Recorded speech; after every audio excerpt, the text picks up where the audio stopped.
I do want to bring up one of the most controversial questions in Flutter, if you guys actually know what this question is, which is, what do you use for state management? We use provider currently in our Oh, in our application, just provider. Uh, we don't use block, we don't use Redux right now in our application, our Flutter application. We had a long talk about this too today. It's quite an interesting topic. that's why I said it's one of the most controversial topics, I think, in all of Flutter. And Flutter is a very non-controversial framework, in my honest opinion. So what was the discussions you guys had? I mean, that sounds very interesting to hear, right? So you got these two mobile developers. You guys are kind of coming in as outside people. Was there any kind of fighting between the two, or was everybody just kind of amicably talking, or how was the conversation like? What were you guys talking about? Oh, it was very pleasant. I think we actually kind of all sensed we were all very practical and pragmatic, so it wasn't like no one was a purist, about like, oh, it must be block, it must be provider, like Redux is useless. No, it was none of that. It was actually very informative. It was a really fruitful discussion. And actually, I would say state management itself is complex in general, right? Like it is a complex topic anywhere you go. It's why even frameworks exist in some cases. Like part of the reason why frameworks exist is is state management. And we ultimately kind of like talked about okay, what were the parallels, and we see parallels between Flutter and React in terms of state management. One aspect is like, for example, provider, um, and context in React. They kind of share similarities where you basically manage you're responsible for providing the way you manage your models, so to speak, right? With React, it's even less hands off. You could pass, it could just be a primitive value, or it could be an object with methods that change the properties of that object that you pass in. Whereas in provider Flutter, you kind of provide kind of like a model, and then you pass it down as well. So they're similar in that regard. And then we talked a little bit beyond that, which is, what about block? What about Redux? How do they fit? And in general, we still see value in these approaches as well. Okay, so you guys are mostly using provider. That's quite interesting. I know that's the one that Flutter, I believe, they kind of push. Yeah, I think you guys are the first people I actually know that is using Flutter. Sorry, that using provider actually, which is kind of interesting. Seems a lot of really. people are actually Okay. moving more towards Riverpod. Okay.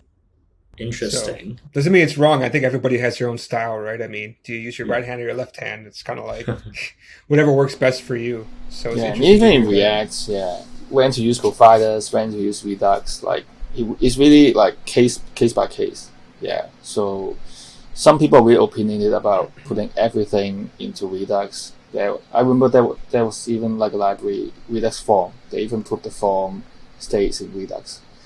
That's like, yeah, but different people have different ways of doing it. So we, in our own React app, we're using like Redux for some like more global states, and we also use provider for some like section specific or page specific stuff. So yeah, we just use whatever tools that fit best for the purpose. Yeah. Speaking to our mobile app developers in with regards to Flutter, I think they have expressed that provider is just simpler to set up. Like in the beginning, just use provider. I guess it's more Yagni principle type of situation. Like, you aren't going to need it, just go with provider for now. Worry about that later. But you do potentially run into kind of a situation where um, one of the approaches our mobile app team started off with is that they modeled their provider models kind of by domain rather than specific screens and stuff. So you had something like maybe user provider and like a chat message provider or something, or a project related provider. And as your feature set grows, those providers and what they do and when they notify, all these things become more complex. And so you may have widgets kind of like listening to these big providers, and whenever they notify listeners, um, you might run into issues where, oh no, it's really kind of triggering too many re-renders. So that was one of the things that one of the mobile app developers, Henry, mentioned a little bit, and he said it's probably time to split them up a little bit. Now, if you're splitting it up, you would probably start considering why not use something like Block or Redux, where it was more natural to split them up anyway, especially with Block from my understanding. Okay, that's interesting. Actually, I use Block in most of my things. I'm pretty happy with it, but I'm considering to use Riverpod because there is some small issues I have, and it seems like everybody's going in that direction. So it's something I'm going to take a look at. But like, Okay. a question I have for you guys is like, after having this big conversation, right? I don't know how long it took you guys, but why do you think that this is such a complicated subject? Like, why can't things just be simple where you just say, okay, I'm going to use this or I'm going to use that, and that's kind of the way the community goes? Like, I mean, we kind of talked about this before, but I kind of see most of Flutter being a little bit like, not necessarily monotonous, but kind of thought out and like, okay, this is the way we're going to go. But this one is really willy-nilly. You do whatever kind of fits your or floats your boat or whatever, right? So why do you think this is such a complicated subject? I think it's a natural process, first of all.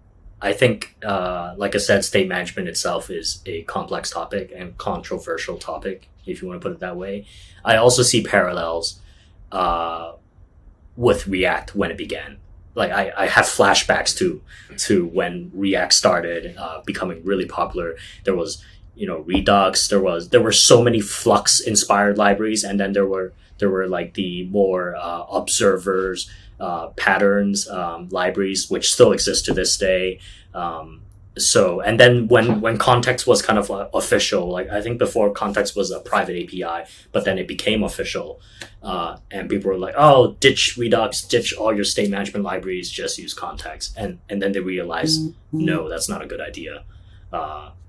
And so, Flutter, the ecosystem is new. There's bound to be opinions about this, and maybe when things, after some more shake up, things will settle a little bit more. I think that's part of it. Marco, what do you think? Well, I would say like different apps just have two different requirements for state. Like shapes of the state is gonna be pretty different on our app versus something like Clubhouse, I would imagine. So I think like unlike maybe the UI component, how we structure the UI components, which could be standardized to some extent, like there's always bound to be more disagreements in the state management area, because data is all obviously like shaped.